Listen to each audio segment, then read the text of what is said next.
श्री राम समर्थ. समर्थांनी एक सुंदर असा बोध आपल्यासाठी प्राप्त करून दिलेला आहे. माणसाचं महत्त्व त्याच्या शरीरावर नाही तर त्याचं ज्ञान, परिश्रम आणि कर्मावर आहे. आपण माणसाचं महत्त्व प्रत्यक्षपणे त्याच्या अंगी कोणते गुण आहेत, त्याच्या अंगी कोणते अवगुण आहेत हे आपण पाहत असतो. परंतु ती व्यक्ती कशा प्रकारे कर्म करत आहे, कशा प्रकारे परिश्रम करत आहे, कोणत्या प्रकारे कष्ट करत आहे हे पाहिलं पाहिजे. प्रत्यक्ष भाग कसा दिलेला आहे. एक व्यक्ती होता. तो दिसायला प्रत्यक्षपणे कुरूप होता. समर्थ म्हणाले, कुणाच्याही अंतरी लागेल धक्का, ऐसी वर्तणूक करू नका आणि कुणालाही बोलू नका. परंतु त्याचे शरीर सुद्धा बेढब होतं. त्याचे शरीर 8 ठिकाणी वाकडं होतं. म्हणून त्यांना लोक चिडवत होते. तरी सुद्धा त्यांनी हार मानली नाही, कारण त्याला माहिती होतं देणे ईश्वराचे. हे शरीर माझं नाहीये, हे शरीर देवाचंच आहे.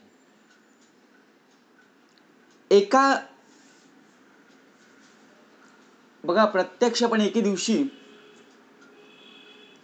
त्या व्यक्तीला एका द्वारपालने रोखलं. परंतु ती व्यक्ती तरुण वयात होती, लहान वयात होती. जेव्हा राजा मुख्य सभामंडपात आला, ज्यावेळी राजाने प्रवेश केला, तेव्हा त्याच्यावर नजर पडताच सर्वजण एकमेकांकडे पाहून हसू लागले. आता राजाच्या दरबारात प्रत्यक्षपणे त्या व्यक्तीने प्रवेश केला. एकमेकांकडे पाहताच लोक त्याला हसायला लागले. इतकंच नाही तर शेवटपर्यंत त्याचं हसू थांबतच नव्हतं. सर्वजण हसायला लागले, तरी सुद्धा ती व्यक्ती कोणालाही काही बोलले नाही. हे पाहून त्या व्यक्तीला आश्चर्य वाटलं. मी राजाच्या दरबारात प्रवेश केला आणि लोक सर्वजण हसायला लागली. त्याला प्रथम काही समजलंच नाही की काय चाललंय. मात्र त्यानंतर त्याला आपल्यावर हे सर्वजण हसतायत असं जेव्हा कळलं,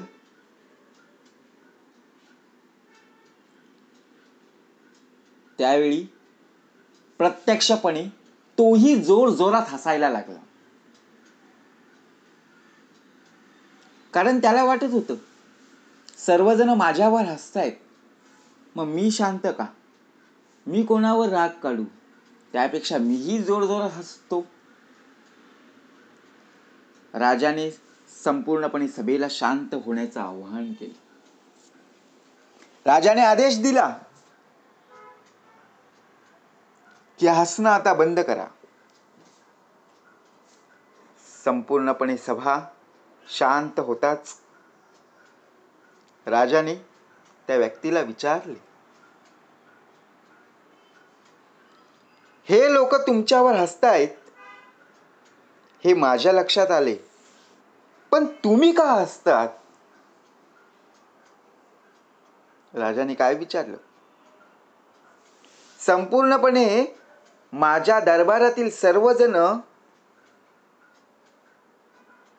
तुला पाहून हसतायत, पण तुला हसण्याचं कारण काय हे मला सुद्धा समजलं नाही. त्यावेळी त्या व्यक्तीने उत्तर दिले,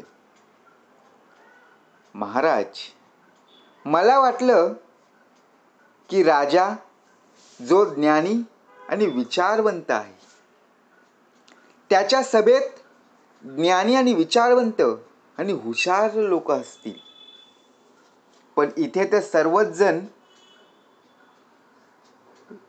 बाह्य स्वरूपाकडे पाहणारे लोक आहेत. माझ्या रूपाकडे पाहून हे लोक मला हसत होते. हे पाहून मला यांच्या बुद्धीची कीव आली व हसू वाटले. तेव्हा राजा प्रत्यक्षपणे मान खाली घालून माफी मागू लागला. कारण माणसाचं महत्त्व, माणसाचं ज्ञान शरीराकडे पाहून पाहिलं जात नाही.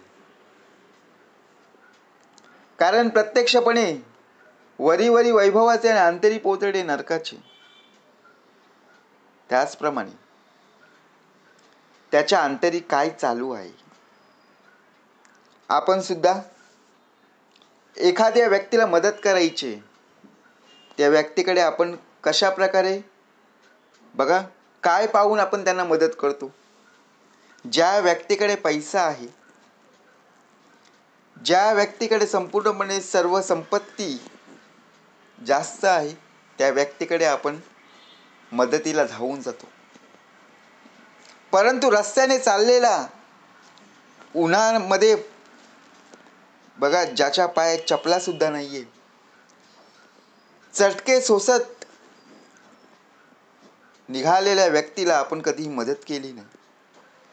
कारण तो गरीब आहे, त्याच्याकडून आपण काय अपेक्षा करणार. परंतु प्रत्यक्षात भाग कसा दिलेला आहे. ज्या ज्या वेळेला आपल्यावर असा प्रसंग ओढावेल ना, त्या त्या वेळेला आपल्याला सुद्धा जाणीव होईल की कोणती व्यक्ती आपल्याला सर्वात जास्त मदत करते.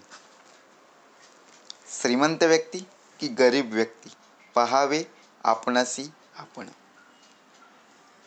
याचं उत्तर तुम्ही शोधा. आतापर्यंत आपण आपल्या जीवनामध्ये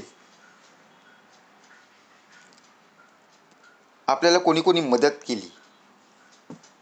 सर्वात जास्त श्रीमंत असणाऱ्या लोकांनी आपल्याला मदत केली की सर्वसामान्य आणि गरीब असणाऱ्या व्यक्तींनी आपल्याला मदत केली. स्वतःच्या मनाला प्रश्न विचारा. परंतु आपला देह प्रत्यक्षपणे फक्त तुलना करत असतो. तुलनेमध्ये संपूर्णपणे आपला देह अडकतो आणि त्याच तुलनेमुळे संपूर्णपणे आपण आपला कमीपणा ओढावून घेतो. म्हणून समर्थाने उत्तमाचा भाग का दिला. कोणाच्याही शरीरावर बघा, प्रत्यक्षपणे आपण टीका करू शकत नाही. देवाचं शरीर आहे, देणे ईश्वराचे, भगवंताचं रूप आहे. तरी सुद्धा आपण एकमेकांची टिंगल करत असतो, मस्करी करत असतो. त्याला नावं ठेवणारी सुद्धा असतात. आपल्याला जर कोणी बोललं तर आपल्याला लगेच राग येतो. परंतु प्रत्यक्षात बघा, माणसाचं महत्त्व कसं कमी करून घ्यायचं, माणसाचं महत्त्व कशा प्रकारे वाढेल. प्रत्येकाला ज्ञान, मेहनत, परिश्रम, कष्ट केल्याशिवाय उपयोगाचं नाही. कारण कष्ट केले, मेहनत केली, परिश्रम केले तर नक्कीच त्याचं फळ आपल्याला प्राप्त होणारच आहे. म्हणून समर्थाने उत्तमाची ओवी सुद्धा लिहून ठेवली. आता श्रवण केली याचे फळ, क्रिया पालटे तात्काळ. ज्यावेळी तो राजाच्या दरबारात गेला त्यावेळी त्याला सर्वजण हसायला लागले, परंतु तो उभाच राहिला.